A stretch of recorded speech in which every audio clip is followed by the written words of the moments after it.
नमस्कार दोस्तों जैसा कि आप सभी को मालूम है कि दीक्षा पोर्टल पर एक से एक अच्छे कोर्स आते रहते हैं। तो ऐसा ही एक लेटेस्ट कोर्स दीक्षा ऐप पर मौजूद है जिसका नाम है विविध बुद्धिमत्ता उत्तर प्रदेश। इस कोर्स में कुल 9 भाग हैं, क्योंकि मनुष्य की जो बुद्धिमत्ता होती है वो 9 प्रकार की होती है। हार्वर्ड गार्डनर जी की बुद्धिमत्ता को यहाँ पर लेकर के ये कोर्स विकसित किया गया है। इस कोर्स को करने के बाद आप बहुत सारी साइकोलॉजिकल चीज़ें सीख जाएंगे और यह कोर्स भी करना उतना ही ज़रूरी है जितने अन्य कोर्स हैं। तो आप ज़रूर इस कोर्स को पूरा करिए। मैं आपको इस कोर्स में लेकर आया हूँ भाग 1 पर आधारित प्रश्नों के उत्तर और कोर्स से संबंधित जानकारी। तो आइए हम अपनी वीडियो को प्रारंभ करते हैं। दोस्तों देखिए, मैं आपको दिखाता हूँ। ये कोर्स आपको दीक्षा ऐप पर मिलेगा और ये देखिए लिखा हुआ है विविध बुद्धिमत्ता उत्तर प्रदेश। और इस कोर्स के बारे में जानकारी ये है कि यह कोर्स हमें अवसर देगा यह सोचने का कि हम अपनी रोज़मर्रा की ज़िंदगी में और आम भाषा में बुद्धिमत्ता को कैसे परिभाषित करते हैं। मनोवैज्ञानिक हॉवर्ड गार्डनर ने बुद्धिमत्ता से जुड़ी आम समझ को चुनौती देते हुए 8 प्रकार की बुद्धिमत्ता के बारे में बात की है। आप इस कोर्स में इन विविध बुद्धिमत्ताओं के बारे में गहराई से जानेंगे, जैसे कि हर बुद्धिमत्ता से जुड़ी विशेषताएं, जिनके आधार पर उन बुद्धिमत्ताओं में प्रबल बच्चों को हम अपनी कक्षा में पहचान पाएं और बच्चों में बुद्धिमत्ता को विकसित करने की कुछ तरीके जान पाएं। इस कोर्स में हर बुद्धिमत्ता से जुड़े व्यवसाय और विविध बुद्धिमत्ताओं में प्रबल प्रसिद्ध लोगों के उदाहरण भी दिए गए हैं।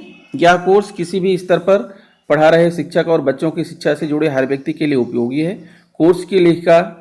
कोर्स लिखा है रजनी जौहरी ने, जो कि विविध बुद्धिमत्ता के विषय की प्रमाणित प्रशिक्षक हैं और जिन्होंने बहुत से विद्यालयों के शिक्षकों के साथ इस विषय पर प्रशिक्षण किया है। शिक्षा के क्षेत्र में 30 साल का अनुभव रखने वाली रजनी एक निजी स्कूल के प्रधानाचार्य और निर्देशक के रूप में कार्य कर रही हैं। दोस्तों इस कोर्स में आप देखेंगे हार्वर्ड गार्डनर जी ने जो बुद्धिमत्ता विभिन्न प्रकार के बताए हैं, तो उसमें यह है बुद्धिमत्ता का प्रकार 1, प्रकार 2, प्रकार 3, 4, 5, 6, 7, 8, 9, इस तरह से 9 भाग हैं। आखिरी भाग में है अपनी समझ को परखें। तो आइए हम इस कोर्स को शुरू करते हैं। विविध बुद्धिमत्ता भाग 1, विविध बुद्धिमत्ता हॉवर्ड गार्डनर द्वारा। तो जैसा कि आप यहाँ देख पा रहे हैं, विविध बुद्धिमत्ता डॉक्टर हार्वर्ड गार्डनर जी ने बताया है। इसी पर आधारित एक प्रश्न है। देखिए यहाँ पर 2 बच्चों का जो है उपलब्धि दिखाई गई है, वास और जसकीरत की। वास के अंक हैं 80, 60, 90, 65 और जसकीरत के हैं 60, 60, 70, 75। तो आप दोनों को तुलना करिए और बताइए कि किसके पास कौन सा बुद्धिमत्ता का उदाहरण है, किसकी बुद्धिमत्ता ज़्यादा है, किसकी बुद्धिमत्ता सबसे अच्छी है। बुद्धिमत्ता अलग अलग प्रकार की होती है, इसलिए यहाँ पर सभी लोग वास को ही कहेंगे, लेकिन जब आप पूरी ट्रेनिंग ले लेंगे तो आपको क्लियर हो जाएगा कि किसकी बुद्धिमत्ता सबसे अधिक है। इसलिए किसी एक को जो है सही आंसर कह पाना यहाँ पर संभव नहीं होगा। आगे बढ़ते हैं। ऐसे ही आपको देखिए यहाँ पर 10 जो है इतनी समस्याएं दी गई हैं, इतनी बातें दी गई हैं। खाना पकाना आना, किसी परिस्थिति में जिम्मेदारी लेना, झाड़ू पोछा करना आना, हाजिर जवाबी, परीक्षा में अच्छे अंक लाना, खेल में अच्छा होना, समस्याओं को सुलझाने की क्षमता, अच्छा संगीतज्ञ होना, तर्क संगत सोच वाला होना, नाट्यकला जानना, अतिथि सत्कार में अच्छा होना, नैतिक होना। अब आपको बताना है कि इसमें से कौन कौन सा बुद्धिमत्ता का उदाहरण हो सकता है। अब क्वेश्चन ये है कि इसमें से कौन कौन से बुद्धिमत्ता के उदाहरण हैं। तो ये कह पाना बड़ा मुश्किल है कि इसमें से कौन कौन से बुद्धिमत्ता का उदाहरण है। हमारे हिसाब से तो समस्याओं को सुलझाने की क्षमता, तर्क संगत सोच वाला होना और नैतिक होना। ठीक है, हर व्यक्ति अलग अलग सोच सकता है, लेकिन ये सभी में किसी न किसी प्रकार की बुद्धिमत्ता यहाँ पर छिपी हुई है। हम जब प्रशिक्षण को पूर्ण कर लेंगे तो इस बारे में भी क्लियर हो जाएगा कि आखिर बुद्धिमत्ता होती क्या है। ठीक है, तो आगे बढ़ते हैं मित्रों। और देखिए ये हैं डॉक्टर हार्वर्ड गार्डनर।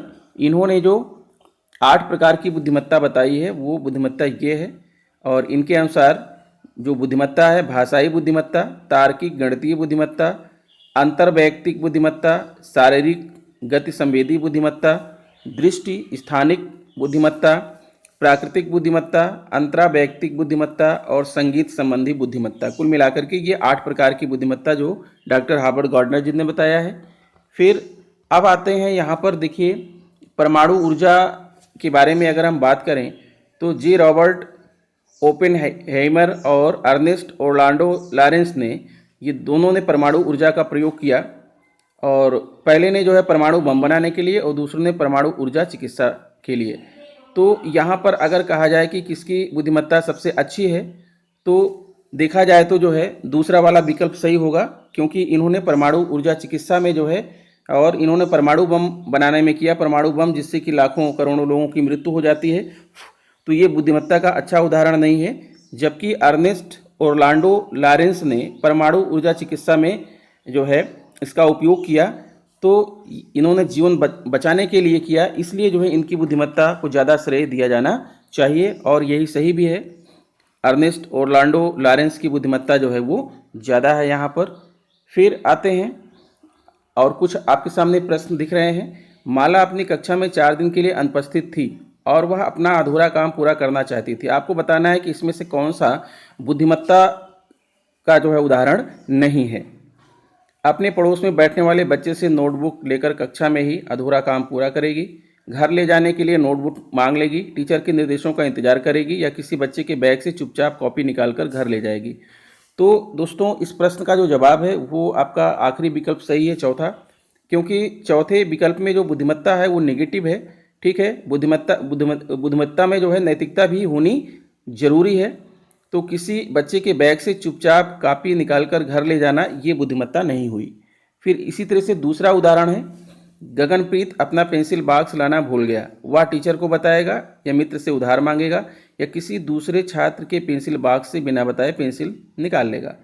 तो सीधा सा है, आप कहेंगे कि यहाँ पर जो तीसरा ऑप्शन है वो बुद्धिमत्ता भरा नहीं है, क्योंकि जो है बुद्धिमत्ता में नैतिकता होना बहुत ज़रूरी है। किसी दूसरे छात्र के पेंसिल बॉक्स से बिना बताए पेंसिल निकाल लेगा, इस प्रश्न का ये सही जवाब है। फिर अगले प्रश्न में भी आपको देखना है कि किसमें बुद्धिमत्ता का प्रयोग नहीं है। स्कूल से फ़ोन कर घर में इस बारे में सूचना देगी। मृदुला अपने स्कूल बैग में टिफ़िन बॉक्स रखना भूल गई थी। वह स्कूल से फ़ोन कर घर में इस बारे में सूचना देगी या स्कूल कैंटीन से कुछ खरीदने के लिए दोस्त या टीचर से पैसा उधार लेगी या ब्रेक में किसी दूसरे बच्चे का खाना छीन लेगी या दोस्तों द्वारा दिया गया खाना लेकर खा लेगी। तो दोस्तों इस प्रश्न में आप देख रहे हैं कि जो तीसरा उदाहरण है, तीसरा उदाहरण जो है वो बुद्धिमत्ता की निशानी नहीं है, इसलिए इसका आंसर यही है, विकल्प नंबर 3।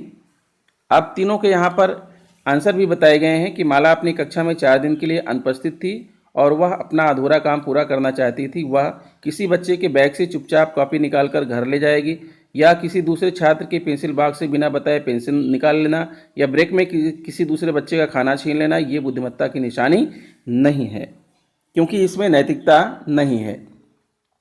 अब आते हैं बच्चों के संदर्भ में, अगर हम बात करें कि अगर किसी समस्या के समाधान के लिए क्या करेंगे आप, बच्चों के लिए समस्या का समाधान दे देंगे या खुद समाधान तक पहुंचने देंगे।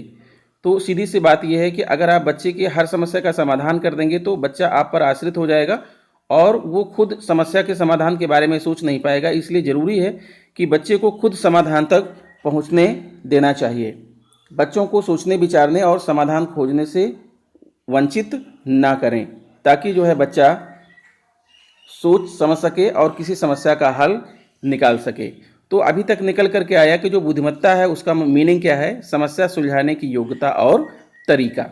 ठीक है, एक तो ये इसकी परिभाषा में जुड़ गया। फिर आगे बढ़ते हैं, यानी बुद्धिमत्ता समस्या सुलझाने की योग्यता और तरीका प्लस किसी चीज़ का निर्माण, किसी चीज़ का निर्माण करना भी बुद्धिमत्ता ही है। आपको क्या लगता है कि दरअसल विधि ने जो है एक पाठ योजना बनाई और पाठ योजना बहुत ही अच्छी थी प्रदूषण के बारे में शिक्षण कार्य करने के लिए, लेकिन विधि ने बच्चों की जो है व्यक्तिगत भिन्नता को ध्यान में रखे बिना उन्होंने शिक्षण योजना बनाई।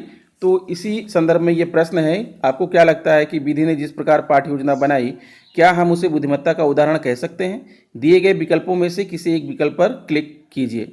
तो इस प्रश्न का जवाब नहीं में होगा मित्रों, क्योंकि जो है व्यक्ति जब सीखता है, कुछ लोग देख करके, कुछ लोग सुन करके और कुछ लोग जो है करके सीखते हैं। तो इस बात का जो है विधि ने ध्यान नहीं रखा और उन्होंने अपनी शिक्षण योजना बनाई, इसलिए उनकी जो शिक्षण योजना है वो बुद्धिमत्ता का उदाहरण नहीं मानी जाएगी।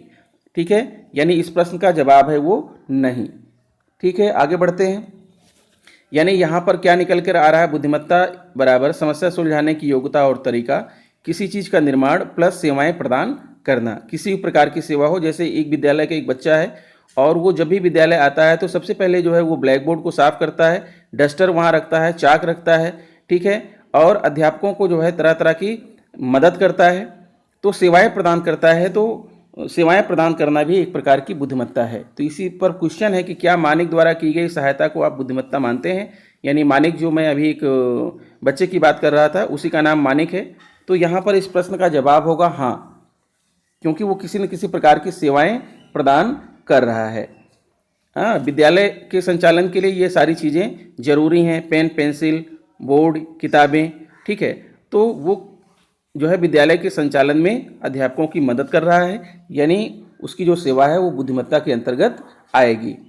फिर देखिए हार्वर्ड जी क्या कह रहे हैं। इनके अनुसार बुद्धिमत्ता की जो परिभाषा है, बुद्धिमत्ता एक ऐसी क्षमता है जिसकी सहायता से समस्याओं का समाधान खोजा जा सकता है या कुछ बनाया जा सकता है या सेवाएं प्रदान की जा सकती हैं जिनको एक या एक से अधिक सांस्कृतिक व्यवस्था में महत्वपूर्ण माना जाता हो, ठीक है। तो बुद्धिमत्ता जो है सबको मालूम है कि ये आनुवांशिक रूप से प्राप्त होती है, लेकिन जो वातावरण है वो बुद्धिमत्ता को बहुत हद तक जो है प्रभावित करता है, ठीक है। आनुवांशिकता में भले ही आपको अच्छी बुद्धिमत्ता प्राप्त ना हुई हो, लेकिन वातावरण अगर आपको अच्छा मिल जाएगा तो आपकी बुद्धिमत्ता भी अच्छी हो सकती है।